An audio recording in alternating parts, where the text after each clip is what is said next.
रामचरितमानस बालकांड। विषय: देवताओं का शिव जी से विवाह के लिए प्रार्थना करना। सप्तर्षियों का पार्वती के पास जाना। भावार्थ सहित।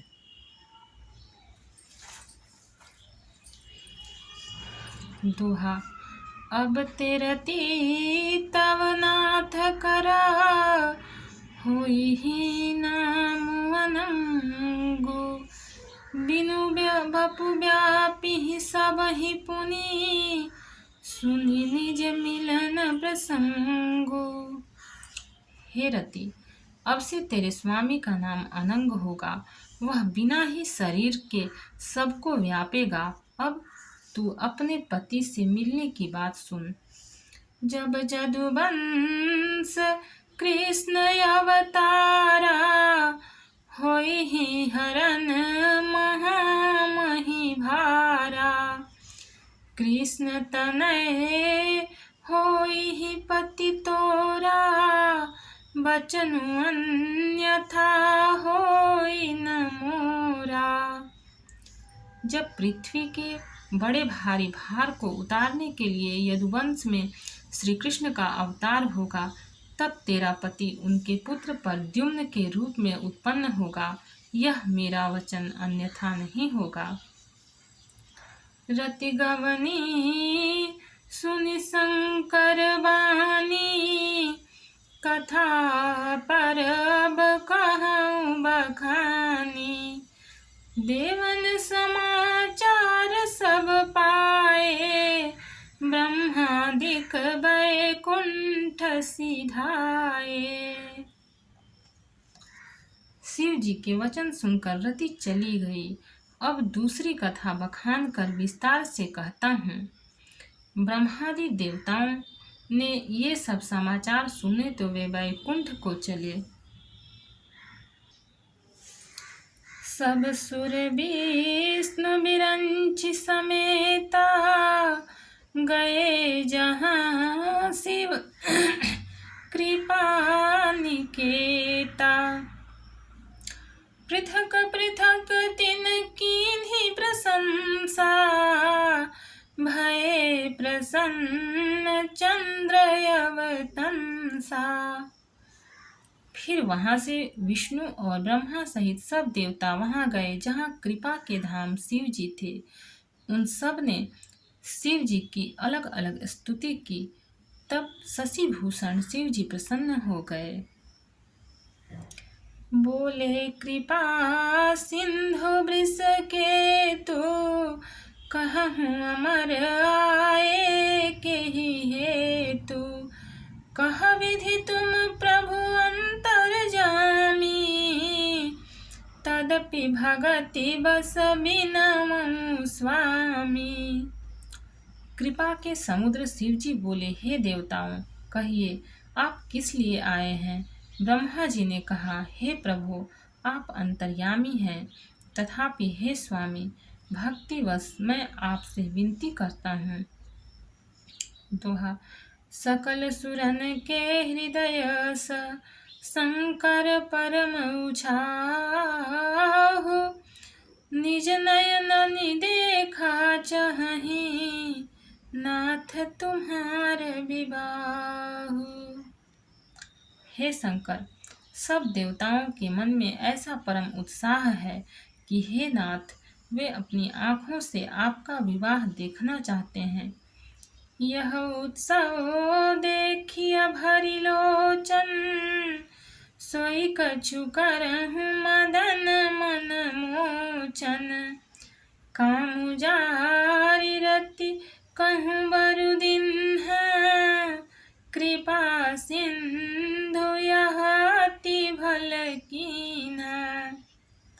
हे कामदेव के मद को चूर करने वाले, आप ऐसा कुछ कीजिए जिससे सब लोग इस उत्सव को नेत्र भरकर देखें। हे कृपा के सागर, कामदेव को भस्म करके आपने रति को जो वरदान दिया सो बहुत ही अच्छा किया।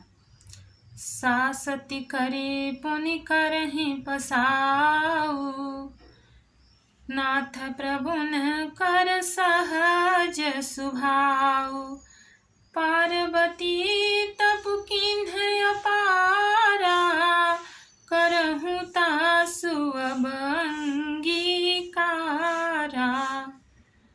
हे नाथ, श्रेष्ठ स्वामियों का यह सहज स्वभाव ही है कि वे पहले दंड देकर फिर कृपा किया करते हैं।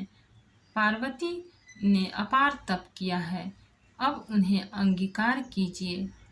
सुनि विधि विनय समुझि प्रभु बानी, ऐसे हो कहा सुख मानी।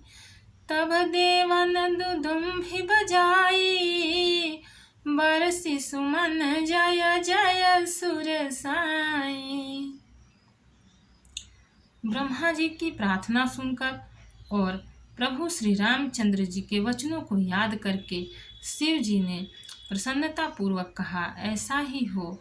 तब देवताओं ने नगाड़े बजाए और फूलों की वर्षा करके जय हो, देवताओं के स्वामी की जय हो, ऐसा कहने लगे।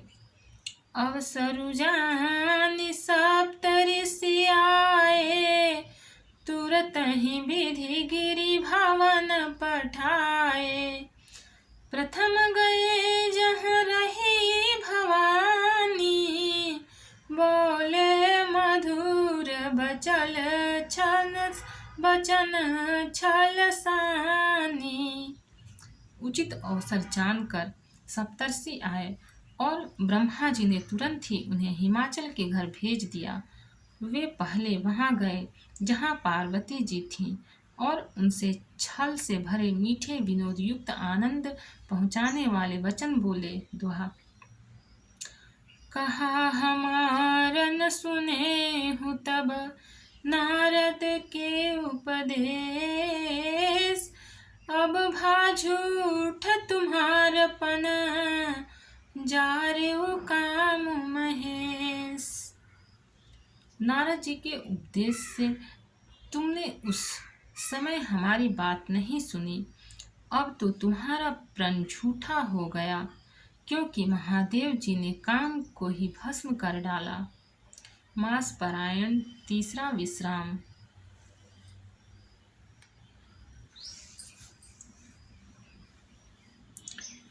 सुनि बोली मुस्काई भवानी, उचित कहे हो मुनिवर विज्ञानी। तुम्हरे जहान काम अब जारा, अब लगी शंभु रहे सबिकारा। यह सुनकर पार्वती जी मुस्कुराकर बोली, हे विज्ञानी मुनिवरों, आपने उचित ही कहा। आपकी समझ में शिव जी ने काम को अब जलाया है, अब तक तो वे विकार युक्त कामी ही रहे। हमरे जान सदा शिव जोगी, अजन वाद्य काम भोगी। जो मैं शिव से अस जानी, प्रीति समेत कर्म मन बानी। किंतु हमारी समझ से तो शिव जी सदा से ही योगी, अजन्मा, अनित्य, काम रहित और भोगहीन हैं। और यदि मैंने शिव जी को ऐसा समझकर ही मन, वचन और कर्म से प्रेम सहित उनकी सेवा की है, तो हमारपन सुनहु मुनीसा, करिहहि सत्य कृपा निधीसा। तुम जो कहा हर जारे उमारा, सोई अति बड़ विवेक तुम्हारा। तो हे मुनीश्वरों, सुनिए, वे कृपा निधान भगवान मेरी प्रतिज्ञा को सत्य करेंगे। आपने जो यह कहा कि शिव जी ने कामदेव को भस्म कर दिया, यही आपका बड़ा भारी अविवेक है। भक्त और भगवान की जय। चैनल को लाइक और सब्सक्राइब करें। आगे का पाठ आगे का एपिसोड में मिलेगा। कमेंट में जय श्री सीताराम जी लिखें।